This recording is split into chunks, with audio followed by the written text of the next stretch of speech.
It's an honor to chair the last session, the closing plenary session of this meeting. I'm Giovanni Frisoni. I'm a neurologist. I'm leading the Dementia, the Memory Center here in Geneva. And we will have 4 speakers today. The first speaker will be Professor Daniela Jopp, who is associate professor in the Faculty of Political and Social Sciences at the University of Lausanne. Is that correct? Great. Please, Dr. Jopp. I am supposed to keep to the times, as we are in Switzerland, as you realized. So.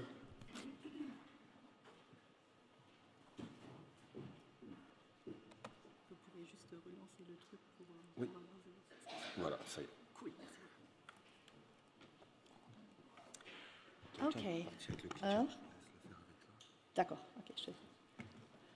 Hello, good afternoon, everyone. My name is Daniela Jopp, and I'm very pleased to have the honor to talk to you today about my centenarian research. The talk I'm giving today is about healthy aging, and thank you. And the idea is, the question is, to what extent it's possible to have healthy aging, especially cognitive health, until age of 100, and whether it's possible to escape dementia. For starters, I would like to just acknowledge my co-authors as well as my Swiss 100 team, and I will present you some data about this ongoing study a bit later. I'm not telling you any news, but the life expectancy is increasing in almost all industrialized countries, and in addition, there's also this group of the very old that has become more and more big in those societies. And this has started in the 1980s with what Jim Vopel, demographer from Rostock, called the rise of the very old. That means that the number of very old people all of a sudden started to increase substantially, as you can see it here, illustrating the numbers of 105-year-olds in Japan, where this trend started first, and then this also came over to Europe, and we saw the same in France, Italy, and Germany.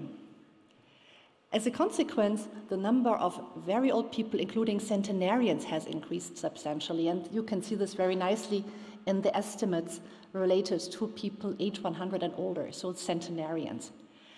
In 2020, we had 500,000 of centenarians around the world, but this trend is increasing substantially, and you see that in 2055, we are expecting 4.3 million of centenarians all around the world.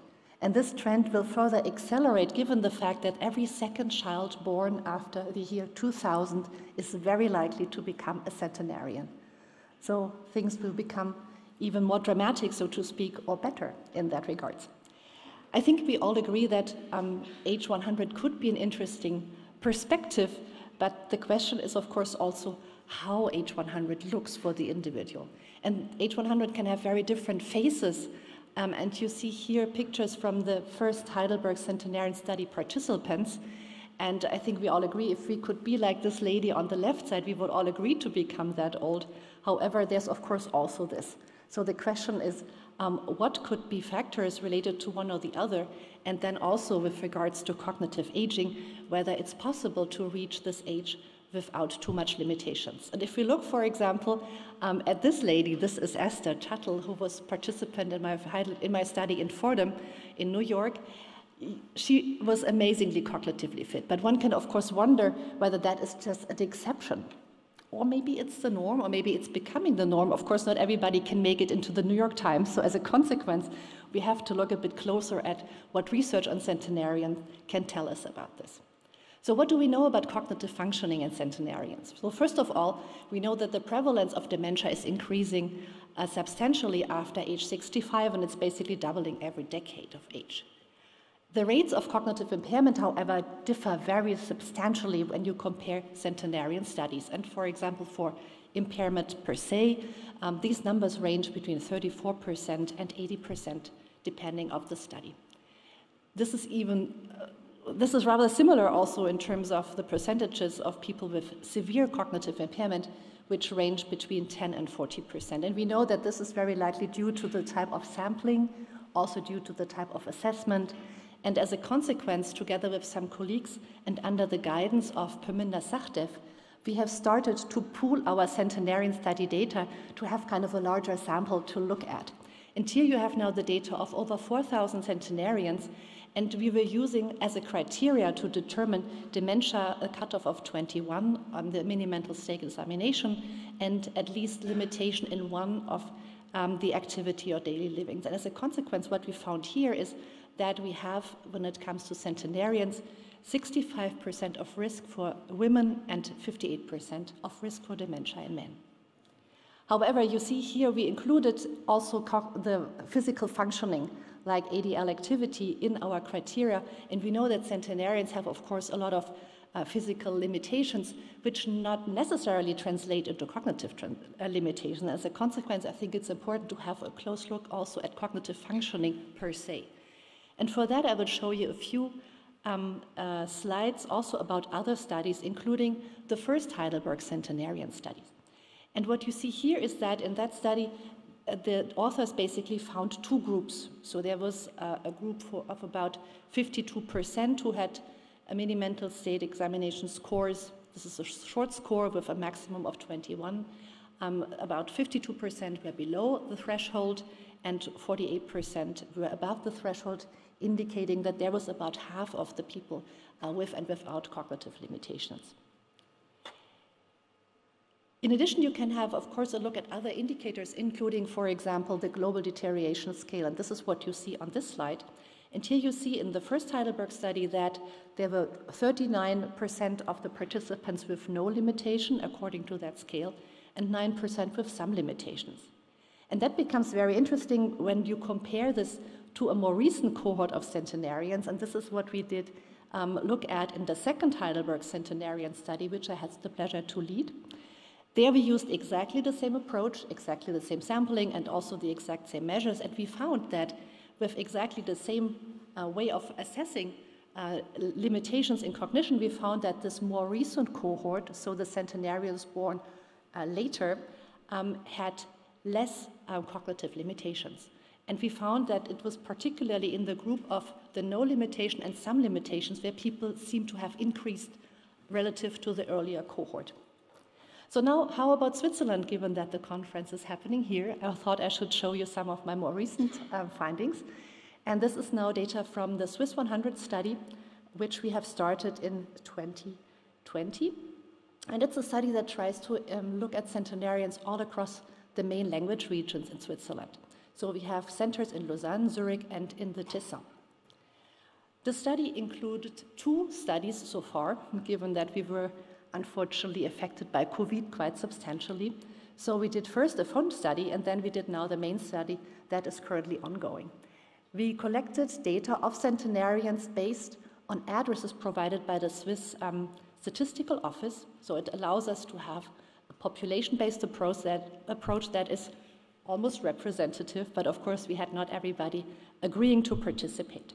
But what is important is that non-participation was mostly related to not being able to find the centenarians, which was very often linked to the fact that they died between we received the addresses and we were able to contact them. So it was not necessarily that people had all more cognitive dysfunction or health problems. That's why they didn't participate. So overall, we have now almost 450 centenarians visited and seen, or we have data from 445 centenarians, some over the phone, some visited in person, and some replaced kind of proxy information. So if we look at the phone study as a first data set here, you see that we have quite some variation across the mini-mental state examination. You see that when we look at the cutoff that is proposed by Aubois, that we have about 64% of people who are above the threshold and 33% who are below the threshold. So there is variation, but we seem to have more people that are well cognitively functioning relative to the studies before. But that is, of course, I guess, due to the fact that people with a lot of limitations no longer pick up the phone, because that is phone study data. So what happens when we are looking at the in-person study, the main study? Here also we have a bit of the same phenomenon, namely that we have, I believe, an underrepresentation of people with low cognitive functioning. But what remains kind of obvious is that there is this variation, so people tend to have low or very high cognitive functioning, so that's still possible. So given that some people were replaced by their proxy, mostly the child, and we had no chance to visit them in person because the family would not allow that, we developed some questions for the proxies. And this is what you see in the next slide.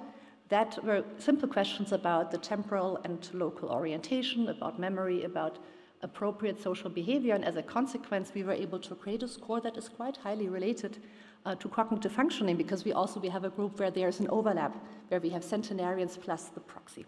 So if we use that score, we find the following, namely that we have about 54% of centenarians with no or little cognitive limitation and 46% with more limitations.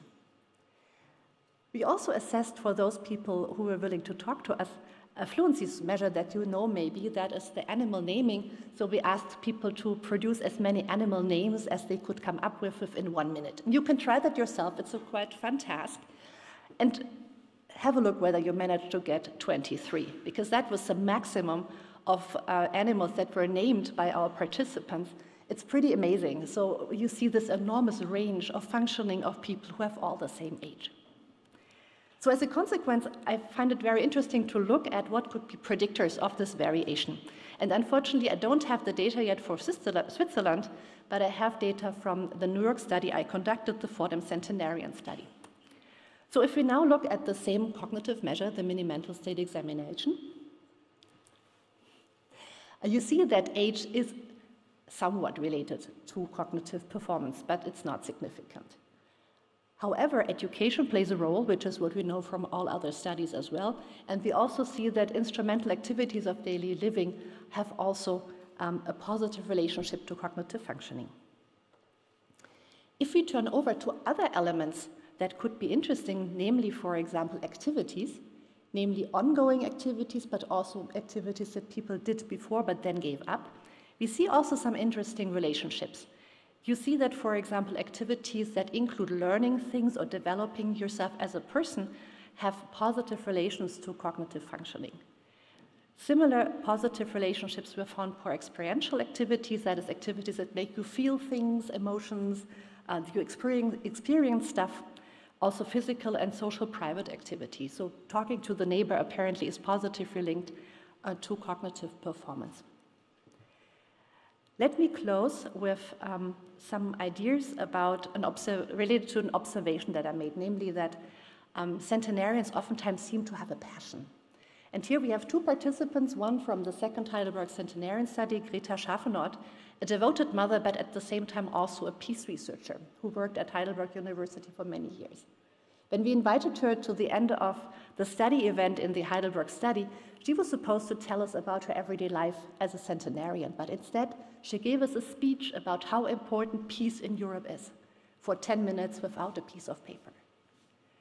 The person on the right is Gerhard Wagner. He's a participant of the actual Swiss 100 study, and he was a researcher at Zurich University, then for many years a director at a high school because he liked working with kids. And then he made a second career after retirement, and he became a book author. And for the Swiss people in here, he's the author of this book, Flora Helvetica. So it's a guidebook on Swiss plants and alpine fauna. To conclude, so I hope I have been able to show you that it is possible to reach age 100 without cognitive limitations. That is confirmed by many international studies, and we see substantial inter-individual differences. At the same time, we have also cognitive capacity that seems to be higher in more recent cohorts of centenarians, which is something to further explore. And we see that the number of people with little or moderate limitation seems to increase relative to relative to the other groups. And finally, I think it's important to see to what extent we can do something about helping people to further cognitive age. And that could be by investigating in more detail underlying mechanisms in order to develop prevention and interventions. And that could be, for example, lifelong cultivation of healthy habits, activities or passions, encourage people to maintain those activities, and at the same time to create a culture in our societies that enable people to maintain those activities and have a role. Thank you very much.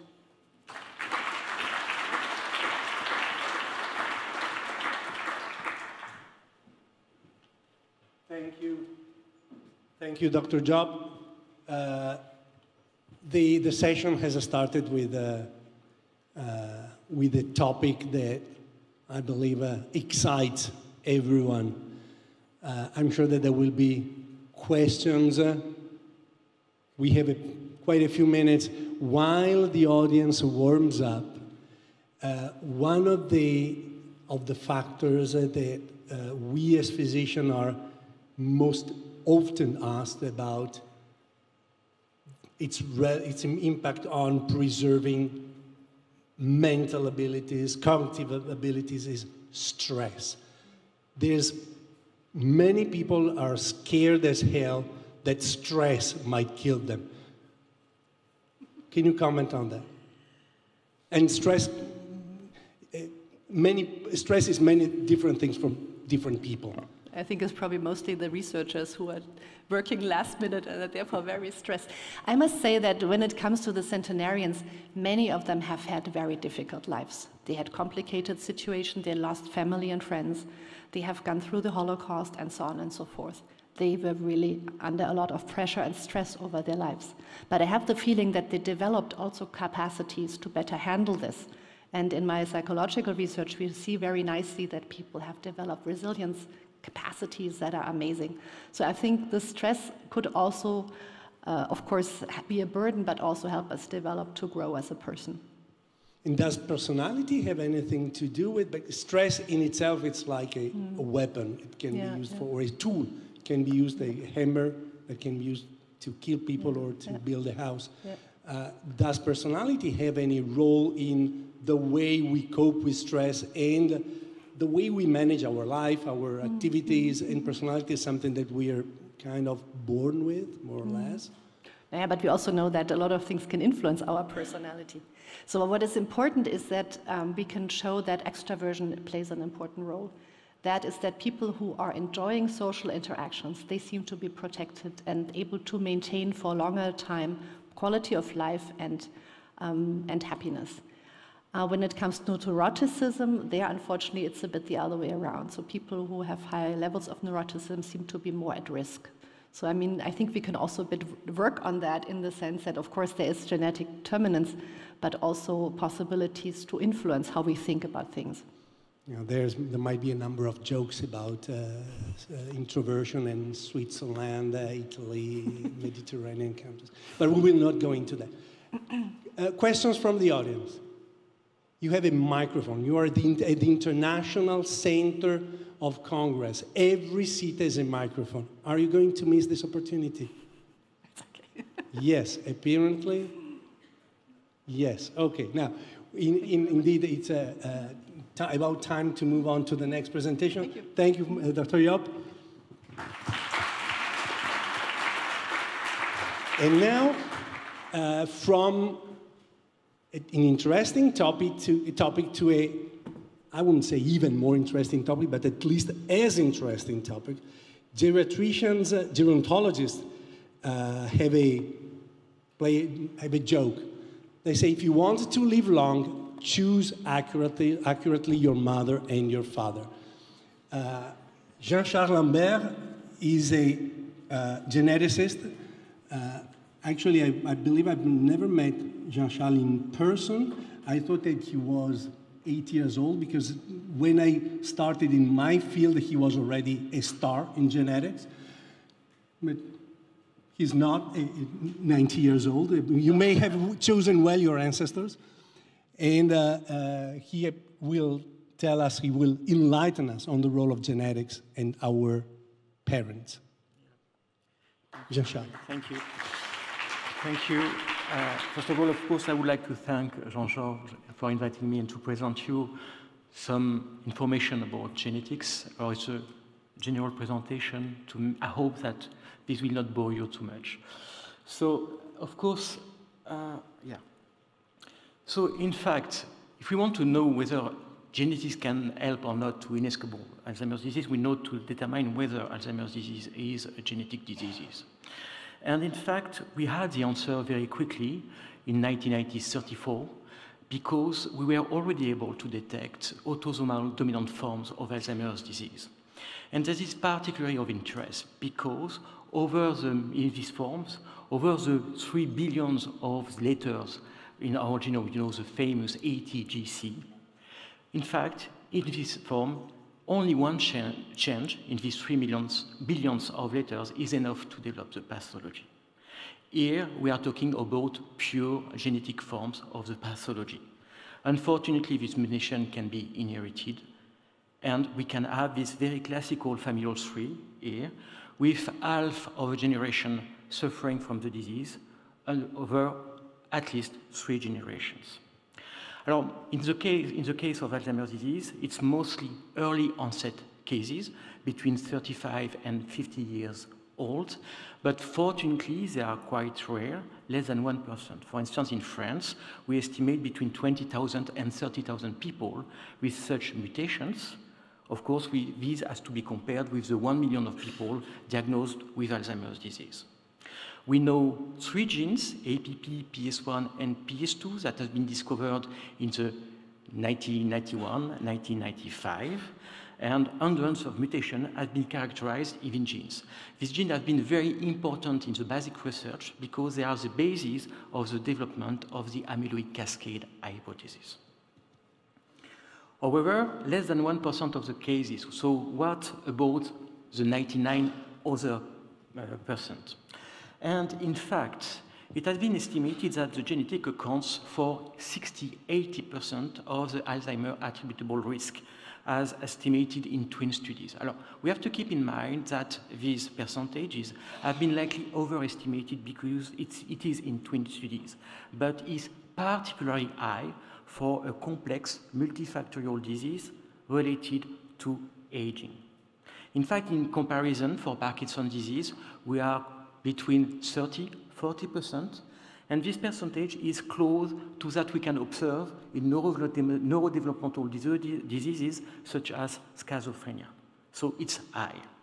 In fact, the main factor explaining this high heritability is the apolipoprotein E gene that most of you likely know. So you have 3 major genetic variations in the APOE gene called epsilon2, epsilon3, and epsilon4. We have 2 chromosomes, so 2 copies of the APOE gene, so we can have 6 genotypes. The epsilon4 is associated with a 3-fold increase in AD risk, and sometimes genetic is good because the epsilon2 allele can also protect. But especially we can highlight here that for the people bearing the epsilon4 genotype, we have a 15-fold increase in AD risk. And now, because the gene was discovered as associated with AD risk in 1993, we have plenty of data to understand exactly how it works at the epidemiological level. And if we estimate the risk of developing, the lifetime risk of developing Alzheimer's disease at the age of 85, according to the APOE genotype, we can see that especially in women, this risk is of 68%. It's not trivial because in fact, it's more or less that we have for major genes in breast cancer, such as BRCA1. And I remember you that we do screening for such mutations in women. And here, for the epsilon4 genotype, we are talking about 2% of the general population. And when a treatment for this specific population will be available, perhaps we may have to think how to deal with specific epsilon4 population. However, APOE can explain a large part of the heritability, but we have also additional genetic risk factors, or less strong than APOE, but in fact we have plenty of other genetic risk factors. And here it's a way to illustrate the way the genetic research is organized. It's a very large consortium. I have the pleasure, most of the time, to coordinate a consortium called European Alzheimer's and Dementia Biobank, grouping 18 European countries and more than 80 clinical centers, allowing us to collect almost all the DNA samples from patients in Europe, and also with 6 additional consortium. And we had the opportunity to analyze more than 111,000 AD cases and almost 700,000 controls. It's just a way to give you an idea of the scale of the kind of analysis we have to do to characterize the genetic landscape of such diseases. And this allows us to validate already known loci or gene, but also to further characterize 42 new loci. So now, it was in 2022, we know 65 genes involved in Alzheimer's disease.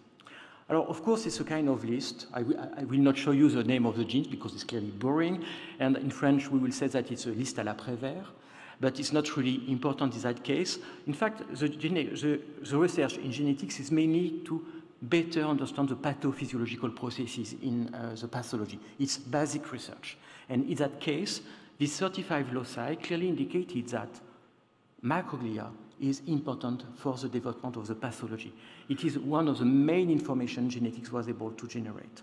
However, we can also ask whether this genetic information can be useful at the clinical level, for instance, to predict Alzheimer's disease. Of course, we did this, and for this we use, it's only the very strong picture I will show you in terms of statistics perhaps, to show you that we are doing in that case. It's what we call genetic risk score. It's a way to measure the accumulation of genetic risk score you have per individual. Most of us have a random average distribution of genetic risk associated with age risk. That is why you have this normal distribution. And of course, people with very low number of genetic risk factors are rare. And in the other side, people with almost all the genetic risk factors of Alzheimer's disease are also rare. It's exactly this kind of distribution. In that case, in that we are interested in to see the extreme populations, those with low genetic risk scores and those with high genetic risk scores. And in that case, we can estimate, for instance, the probability to convert to Alzheimer's disease according to your low or high genetic risk score. And in that case, after a 3 years follow-up, for instance, if you have a low genetic risk score, the percentage of conversion for this population, or in that case it's mild cognitive impaired individuals, the conversion rate is about 20%. But if you have the high genetic risk score, in that case, the probability to convert to Alzheimer's disease is 40%. So you can see that you can discriminate using this kind of genetic risk score. The population has high risk to convert to Alzheimer's disease. But it's highly contrasted population. Another point, most of the genetic analyses have been developed from European population. The question is about, is a genetic risk score applied, can this genetic risk score be applied to other multi-ancestry populations? Of course, Alzheimer's disease is not a European question, it's a global question. And we need to see the relevance of genetic information we generated. For this, very basically, we showed that European ancestry and East Asian European ancestry populations behave at the same way at the genetic level. But Latino American population and more the African American ancestry populations do not have exactly the same genetic story than the European ancestry population. It means that a genetic score currently developed from European information cannot be translated to some of the other population worldwide. It's a very important population, especially also in Europe, because we have many genetic background now in our population, and of course we have to take care of all of us in the same way. So we have to improve the genetic information if we want to use such information. So the take-home message. AD is unfortunately inescapable for the monogenic forms of the disease. Genetic conceal is possible in such families, but again, these forms are rare. Screening for epsilon-4 carriers in population with mild cognitive impairment may be of value, especially because also with immunotherapy, we know now that side effects are more pronounced for the epsilon-4 carriers. So anyway, screening for epsilon-4 genotypes will be likely useful to give the good treatment at the good person. For the most common forms of the disease, genetics and genetic risk scores is only an indicator of risk. I insist on that, an indicator of risk, and can currently only be used as a tool to optimize pharmaceutical trials. It's only a research tool. So do not trust commercial tools you could see on website saying that you can be diagnosed with genetics. It's crap. This is all the more true as this genetic risk score does not provide the same information in multi-ancestry populations. So in conclusion, for the vast majority of the people, genetics is only an indicator of risk probability, especially since there are many modifiable factors that can counterbalance genetic predisposition. I mentioned that the attributable risk of genetics is about 60–80%. So it means that the environmental factor account for 20–40%. And of course, you have a highly complex crosstalk between the environment and genetics. And of course, it's very difficult to model, but I'm sure that artificial intelligence will help for this. So thank you very much for your attention. Thank you very much, Jean-Charles. Oh, and sorry. A lot of acknowledgement because, you know, genetics, there are many people working together, and I really want to thank the patients for providing us the samples and the clinical information, and all the people in clinical centers who are very necessary to perform such large analysis. Very appropriate, very, very appropriate. Does anyone want to take advantage of the microphone? Yes, we can. Bogdan, and then ladies first. Ladies first. Thank you so much. You are, of course, very aware that in northern European countries, the incidence of ApoE double is pretty high and significant higher than in southern Europe. But we show less incidence of dementia than southern Europe. The first question, what do you think about all the possibilities in RNA and messenger RNA possibilities who could modify this risk you have shown? And you postulate that the indication for immune therapeutic medication might be not given just in these cases with double. It could be also the opposite, that they would be maybe, depending on onset of treatment, the most favoring beneficial. Yeah, for sure. So, of course, for the immunotherapy, here I'm only talking about the information we are now available. We need additional trials to clearly define what will be the best windows to apply such treatments. For such treatments, we clearly do not have so many information yet. That is clear that for the epsilon-4 bearers, there is clearly a problem of hemorrhages and likely a risk of, unfortunately, a death, especially in the epsilon-4 people. So it's something we, as clinicians, have to think about before deciding whether treatment has to be applied or not. That is terrible because, in a way, because the epsilon-4 people are the people with a higher risk. But in a way, we are not able to provide the current treatment available because the balance in terms of risk benefits is not so clear. But we need to have additional information.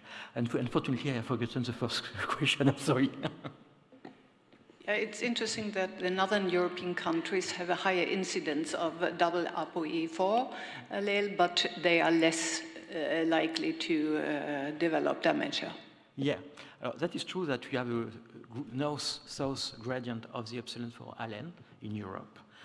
That is very surprising in a way because, in fact, this higher frequency does not explain the potential higher incidence prevalence of the disease in such countries.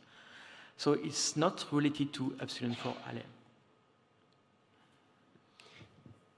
But we know that genes are modulated by risk by lifestyles, so that's not an... For the epsilon 4 allele, I have a perfect example in that case. If you look at for African people and Afro-American people, and if you select people according to their genetic background, to be sure that you are able to control in a way for genetic information. We have the tool to do that. And you look at the incidence prevalence of Alzheimer's disease dementia in African population, in Afro-American population, with more or less the same genetic background. In African-American population, there are five-fold more increased risk of developing Alzheimer's disease in comparison with African populations. It just means here that the environmental factors have a massive impact on these incidence prevalence. Clearly, American politics is bad for... A short one, thank you. Very clear presentation. We are here at a conference focusing on Alzheimer's disease. If we go to a conference on movement disorders, then people will tell us that APOE4/4 homozygosy is protective against one of the atypical forms of Parkinson's disease. Can we nuance there a little bit these bad genes and so on story? Yeah, okay. Here, APOE, it's a kind of mysterious gene in a way. As I already mentioned, it has been discovered in 1993. And in fact, now, we are in 2024, we still do not really know how the gene is involved in the development of the pathology. For many reasons, because the APOE is expressed in different cell types. The gene has clearly pleiotropic function, or pleiotropic function. It means that it can play at many places at the same time in many pathways, biological pathways. And in a way, sometimes it can play in a good way or a bad way. I have an example for the epsilon 2 allele. For the epsilon 2 allele, it's clearly protective in Alzheimer's disease, but it's deleterious for cholesterol levels. It can be associated with hypercholesterolemia. Thank you. We have time for one very short question and one very short answer. If you don't have that, I do. You've mentioned the amount of the prevalence, the population prevalence attributable to genetic risk factors and lifestyle risk factors. I've recently looked in the literature, you find estimates which are really disparate. According to the Lancet Commission, APOE4 accounts for 6% of all dementia cases, 6%. There's a preprint in MedArchive which estimates that 75% of all Alzheimer's cases and 40% of all dementia cases, 6 versus 40, and 75 because they take into account that the risk, the baseline risk is epsilon 2, not epsilon 3, epsilon 2. So epsilon 3 is already risk. So enlighten us, please. I would be very happy to do that, but in fact it's mainly statistical issue. Well, it's not statistical issues, it's mainly different tools as you mentioned, to be used. There is discussion about whether you have to consider epsilon 3 as deleterious or not, because if we took epsilon 2 as a reference, epsilon 3 is deleterious, and epsilon 4 is even more deleterious. But here, I think, but you will be very happy that I'm going to say, because it's related to a Lancet Neurology paper you signed as a first author. Definitely, anyway, there are two types of population in sporadic AD cases. You have the one related to epsilon 4 and those without any epsilon 4. And I did not show such data, but clearly the genetic and the genetic scores clearly indicated that they are not the same populations. So anyway, we have to dissociate both to clearly understand what occurs for these two types of population. Seeing that Alzheimer's, the epsilon 4 allele is the main risk of Alzheimer's disease, but is not so strong in vascular dementia, not so strong in PSP, not so strong in phototemporal dementia, and so on. So if you consider only Alzheimer's disease, 75%, why not? If you consider all dementia, of course, you decrease the importance of APOE. So I would not say that the number you indicated are clearly illustrate the reality, but I'm not so surprised by the difference. Okay, thank you very much, Jean-Charles. And the next speaker, actually, the next topic is not less interesting than the previous two, artificial intelligence. We couldn't miss artificial intelligence. And the person who will tell us about artificial intelligence is Ira Ronnie Thebold Haraldsen, who works as a professor leading the Cognitive Health Research Group at Oslo University Hospital. And she is in the best position to tell us how AI can help us understand the risk of dementia. She's leading a project, a 14 million project from the European Commission. And the European Commission doesn't give 14 million to anybody. And she is connected with major European projects such as eBrain going on in Europe. Ira, please. Thank you so much for inviting me. And you are right, we are together in 3 major European actions, and of course then we have also to deliver valuable work and not wasting amount of money away. We try our best, at least. We have heard during the last days a lot of applications within the field of artificial intelligence, and I guess it is no doubt any longer that this technology will be an advantage for the field of dementia, like it was and has been and will be in the field of cancer or other areas, or genetics, for example.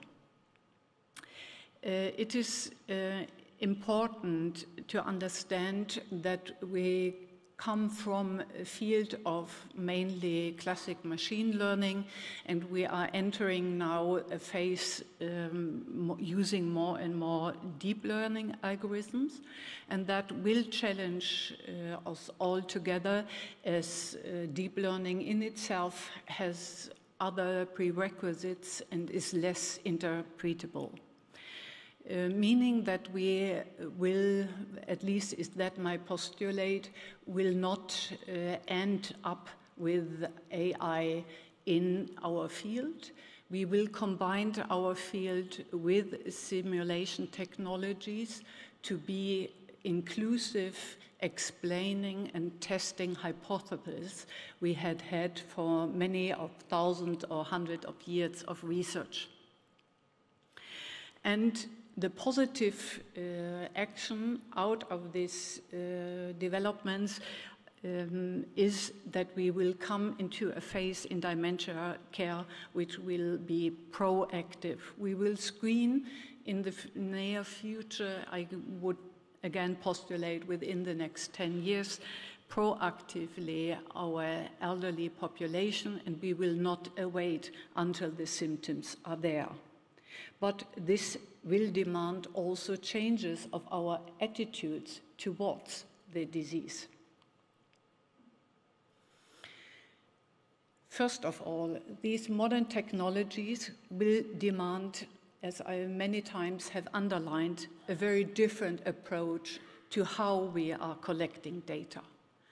Data as a patient-doctor relationship or nurse-patient relationship, as we have seen for many, at least in the last 100 years, collecting by ourselves data, plotting them into a computer, that will be not sufficient anymore. Data is a kind of perception, will become a kind of perception, and needs high quality control mechanisms, and it needs not at least data protection. The most important message I guess we have all to understand is that we, by using artificial intelligence, are still only using a relatively known for us group-based predictions. It doesn't say anything about me as an individual sitting in an office receiving the message that I will, or I am showing symptoms and I will potentially become dement.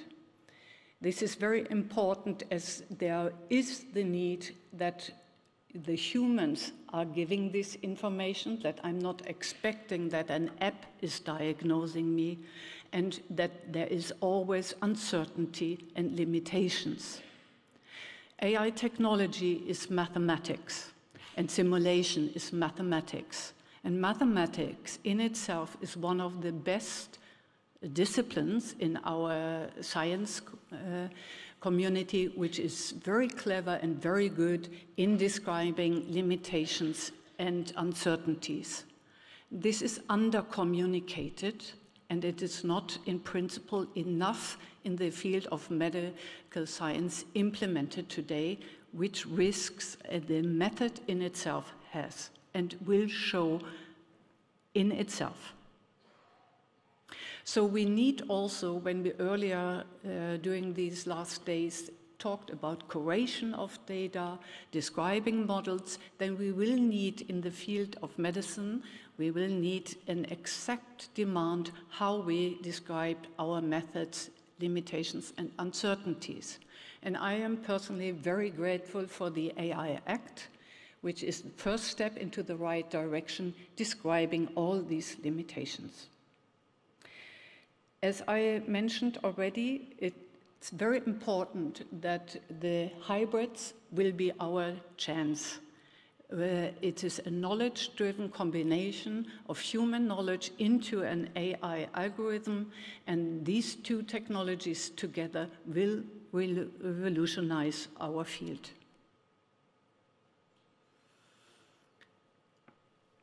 No doubt that old technologies we have used for many years and which may be very feasible and cheaply to apply will get also a renaissance, because suddenly you can buy a combination of algorithm and supercomputing, reanalyze data and analyze them in a different manner, and you can identify patterns you have never seen before. That is, for example, true as we use in the AI Mind project, for example, EEG. EEG is not any longer fashionable. It was forgotten almost. Everybody used MRI technologies, and that was fashionable to be used. But there are many insights you can get from all the technologies which are, as I mentioned, also more feasible for our societies to be financed. In principle, pattern recognition is not the major, I would say, human favorite ability. We are not the species with best perception. Therefore, we should be happy and grateful for machines helping us, finding patterns we have overlooked. And in dementia, we have, in the field of dementia research, we had not made any progress for over 50 years. We did not show a major breakthrough by developing new medications. It was, in many senses, a failure. So again, we should not be restrictive in using technology helping us rediscovering this field. And no doubt, if a machine helps us, we will work more accurate. As all achievements, which seem to be very promising, all new technologies will come also with challenges. We have discussed a lot what is all to say about data privacy and security. It is important that the European Union agrees on a certain amount of infrastructures and that we are willing to pay for those infrastructures. It is an illusion to think that our hospitals today would be ready to introduce AI in everyday clinic. And these infrastructures need financing. As you know, we have at the moment ongoing several important wars. We have conflicts around financing schools and so on, courts, police. We will have to make clear that our new technology will really help our societies to invest in those infrastructures.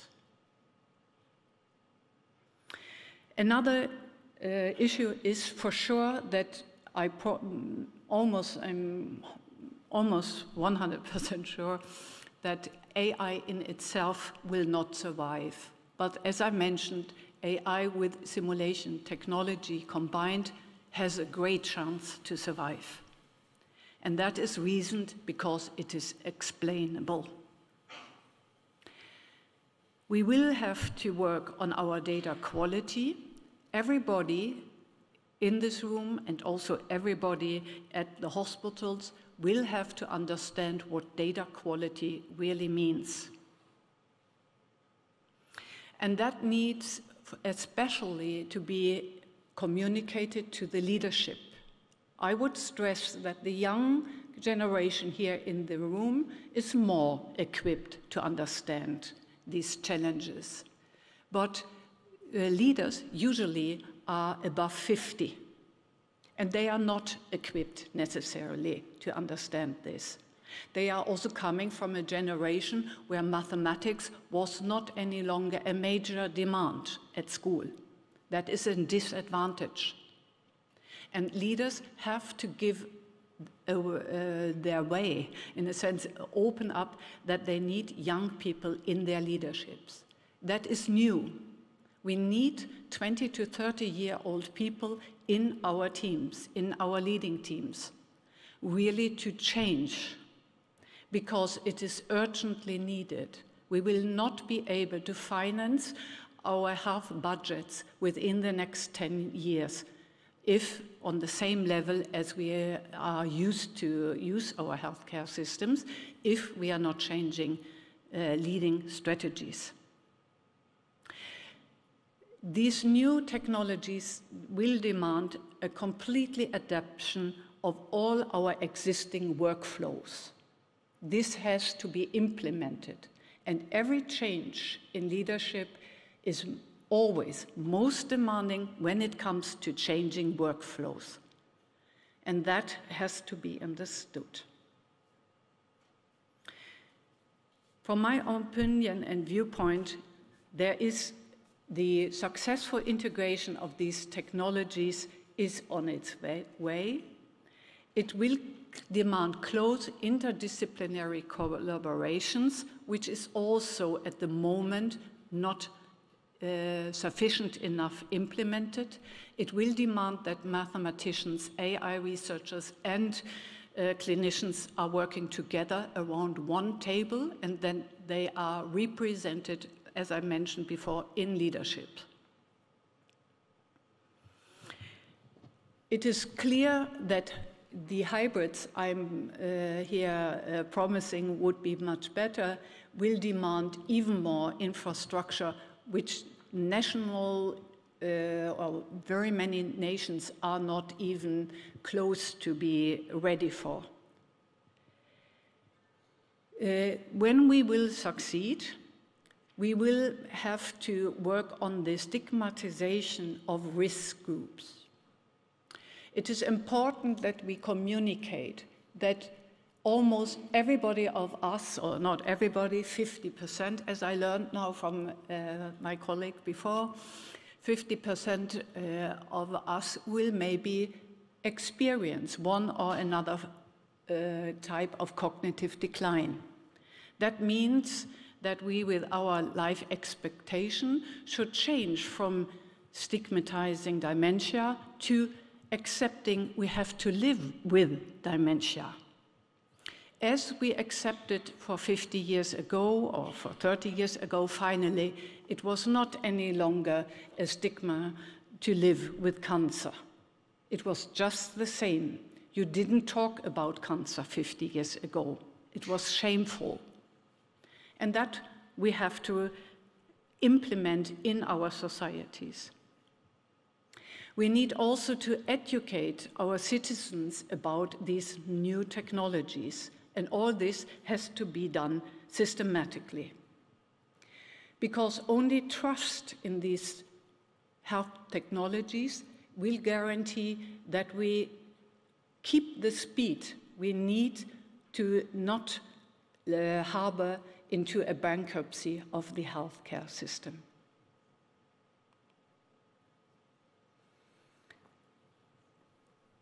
I said already enough about the infrastructures, and I'm pretty sure that the infrastructures need to be in place, and the user organizations should help us to transport this demand. The federated European Union is maybe most equipped to install also federated infrastructures, and that is the real big hope.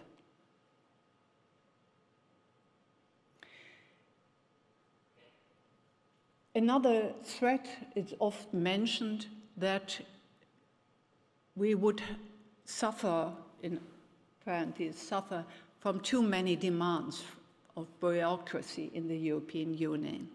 I would say that just the opposite. We should be proud that we launched the AI Act, and we should be clear that other nations, although they are developing algorithms much more faster and implementing them, they are not necessarily transparently doing it. They are also not informing us about which kind of cohorts they have used, which kind of limitations, and so on. And our industry needs to help us, and it could be, in fact, a renaissance of the European industry if we understand that we have now, in principle, to work on the basics. Because we could also stigmatize: if you are not transparent, we will not buy your product. Today, it is the opposite. The Chinese car industry is winning. The Germans are losing. But I guess this will change if we demand more transparency and ethical inclusions. And that is also true in health. It is no doubt that our hospitals have bought algorithms from abroad. And that is dangerous, because algorithms are also an ability to manipulate you, and you can also implement information. This must be very clear, that we have a demand that we should use European developed algorithms. Yes. So, the strengths are clear. We will march into a personalized medicine. The weaknesses is also clear, that it will demand our existing infrastructures. The opportunities are clear, that we could come into a better patient outcome. But it is very important that we address the biases, that we do something proactively against it, and that the identified people at risk include in our societies and not exclude. Thank you so much. Thank you, Ara, for opening this window on the future. If there is one urgent, burning question, we have a few seconds. If not, I think we can thank you again and go towards the next speaker. When I started in this field 30 years ago, everything was vascular. Everything. Any memory problem, language problem, and everything was vascular. And you know what? Because MRI had just started coming to clinical fruition, and MRI is extremely sensitive to even small vascular change, even small, very small stroke, asymptomatic stroke, that don't make a difference to you. But in those times, this is what we could see. And so there was this association. We can see vascular changes in a person with memory cognitive problem. It's vascular. Now, we know that that is not the case. Bogdan Dragansky is one of the top experts in imaging, in MR imaging, and he is a key neurologist and key opinion leader in Switzerland and leading a memory clinic in Bern. And he will tell us whether vascular dementia still exists and to what extent. Bogdan.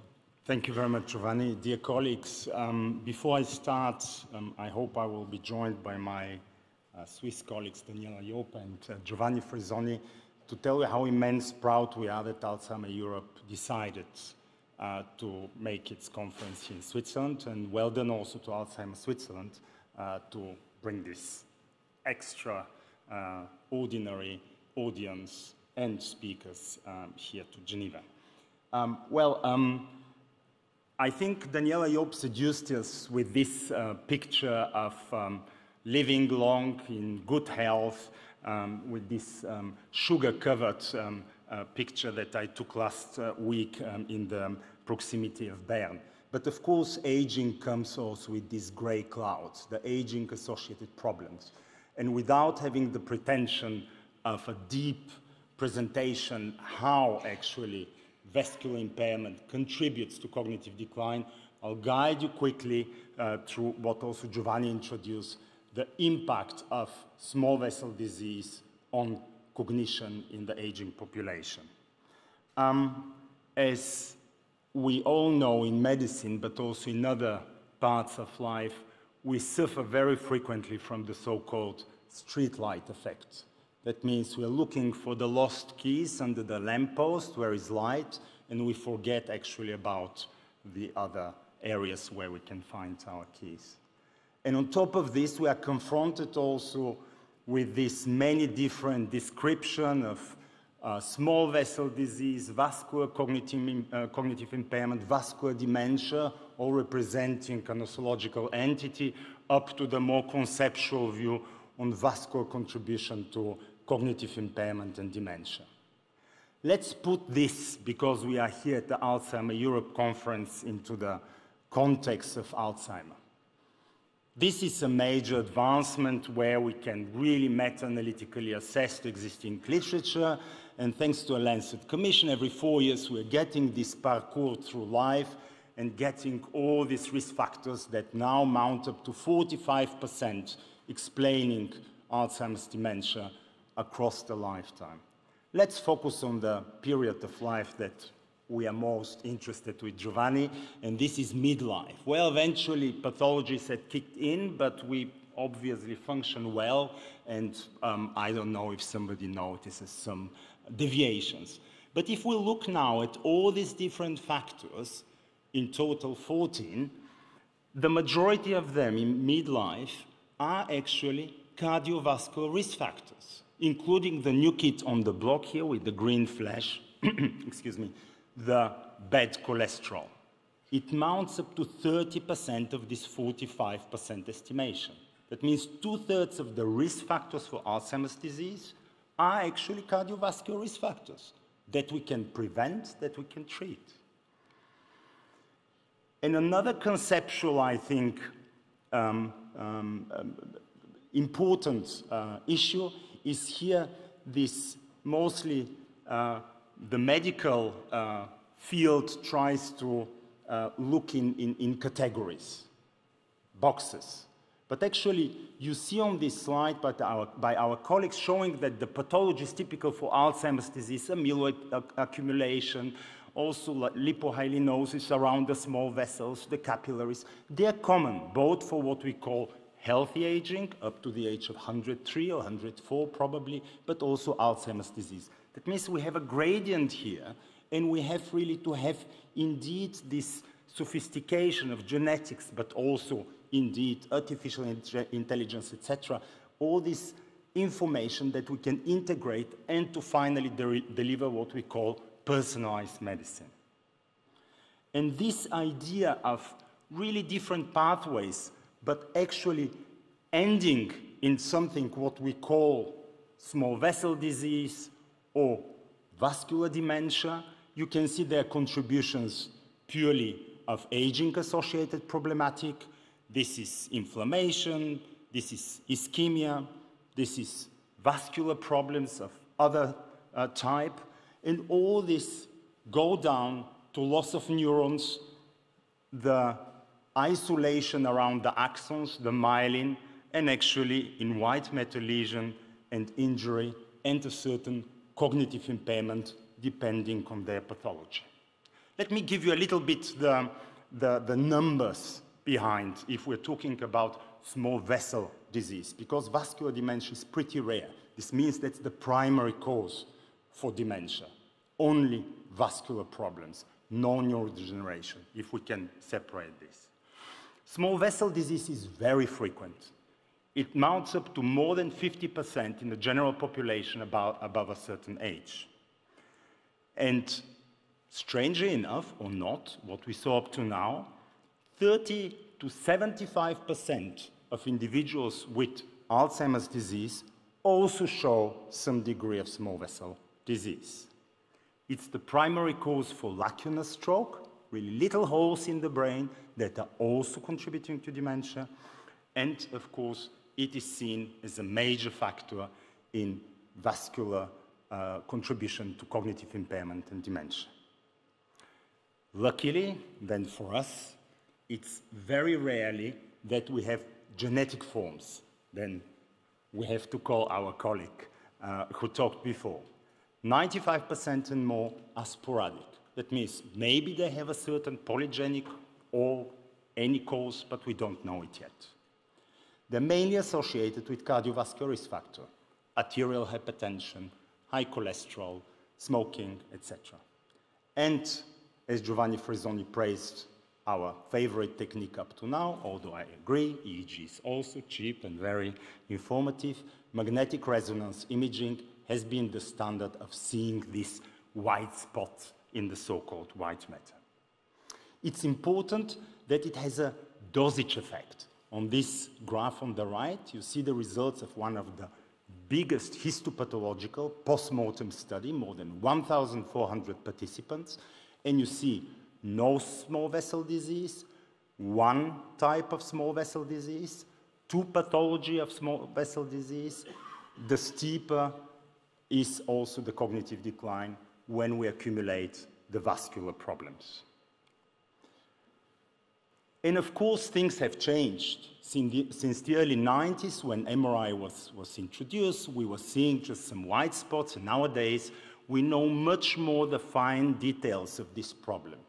Most importantly, and here I think you see the link between neurodegeneration and small vessel disease, is the basic unit of this family, the so-called neurovascular unit. The neuron, the astrocyte, and the little capillary that interact and, of course, are responsible for functioning of the brain and, of course, in the case of vascular problems, then also impairing neuronal function. Joanna Wardle is one of the individuals who brought a lot in the field. And here we see that there is also a very clear progression of small vessel disease, from very invisible edema in the white matter up to injuries that secondary lead also because of degenerative problems also to loss of cortical thickness, loss of neurons. And this is indeed what we see in magnetic resonance imaging. We see this atrophy, we see these little holes in the white matter or in the cortex. We see all these different stigmata that we will later on try to distinguish between vascular, probably, origin, or amyloid angiopathy in the context of Alzheimer's disease. These are clinical data. This is what we see when patients come, or with incidental findings that we have to explain. How is this actually in the general population? In my previous city of Lausanne, where I worked, we had a large-scale epidemiological study. And here you see on the x-axis hundreds of variables that we collected in the large population, like you and me, aged between 30 and 90 years old. Each of these columns is representing a certain variable, like systolic blood pressure for the cardiovascular risk factors, lifestyle, alcohol consumption, etc. And you see when we ask the question, what correlates most with brain structure, we see that the cardiovascular risk factors on the left in green that kill all the other risk factors or lifetime factors that we have. That means very logically, if I come finally to the topic of my presentation, what shall we treat? Up to now, there is no established treatment.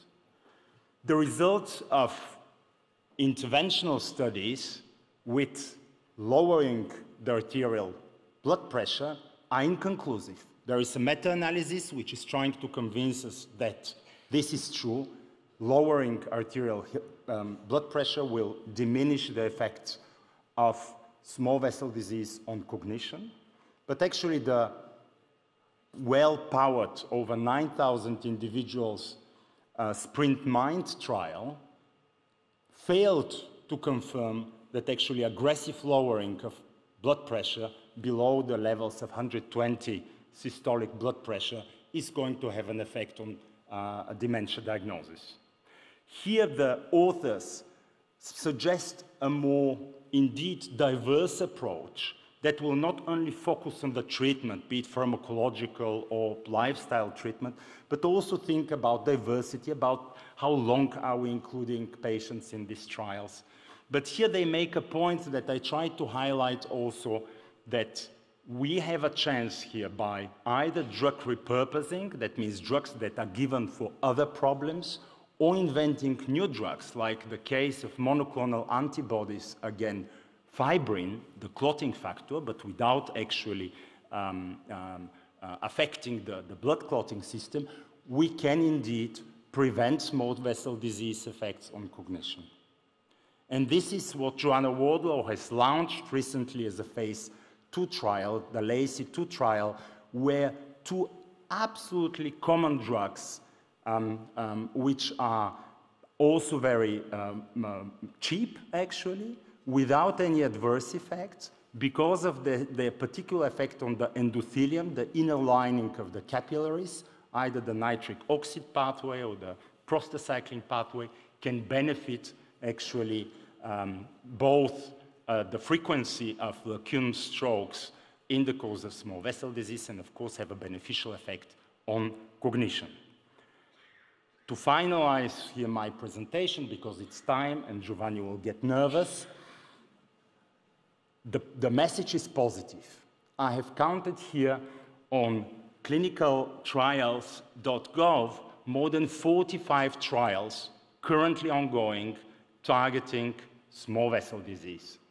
They can be categorized broadly in these two categories, either behavioral intervention with apps, with some interventions lifetime, but also a lot of pharmacological targets. You see some good old friends, donepezil, etc., and the ones that I mentioned before. Then I will conclude with a broad outlook. I think we have a chance here, and I would really stress the fact that although we neuroscientists, clinicians are interested in understanding the pathogenesis of dementia, Alzheimer's or others, also salutogenesis, that means improving brain health, is important and crucial. And here we need the consequence diagnosis and treatment of cardiovascular risk factors. And I haven't mentioned this, but there is this hidden link between the small vessels and the so-called glymphatic system, which is supposed to clean our brains from bad proteins that functions only while we sleep. This remains under-investigated. There are new trials on the way, and we will be hopeful that this will deliver. With this, I thank you very much for your attention, and enjoy the day. Thank you. Thank you, Bogdan, for... I believe that we can take 1 minute, Jean, before to allow 1 or 2 questions from the audience. as usually I have one.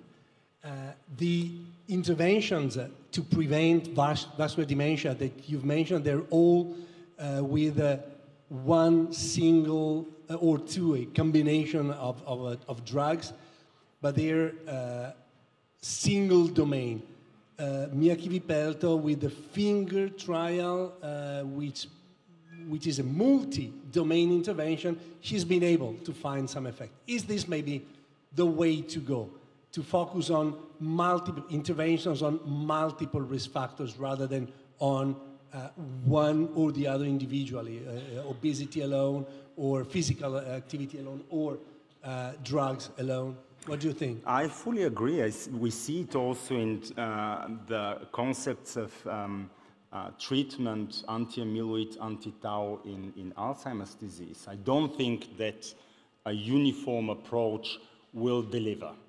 And I think when we're talking about such interventions, when we funnel everything down to one factor, I think it's motivation. We haven't understood how exactly, although knowing certain risk factors, what we do always on January 1st, our list of good ideas for the upcoming year, that's where we fail. That's why I agree, indeed, we have to diversify, but we have to invest also more in understanding what is driving the motivation of an individual. And then I agree, from awareness up to teaching of us all and the general population will achieve our goals. Thank you. Education and communication, again, education and communication. I believe that we can close here. Thank you, Bogdan. Thank you, the speakers. Thank you to you all who stayed.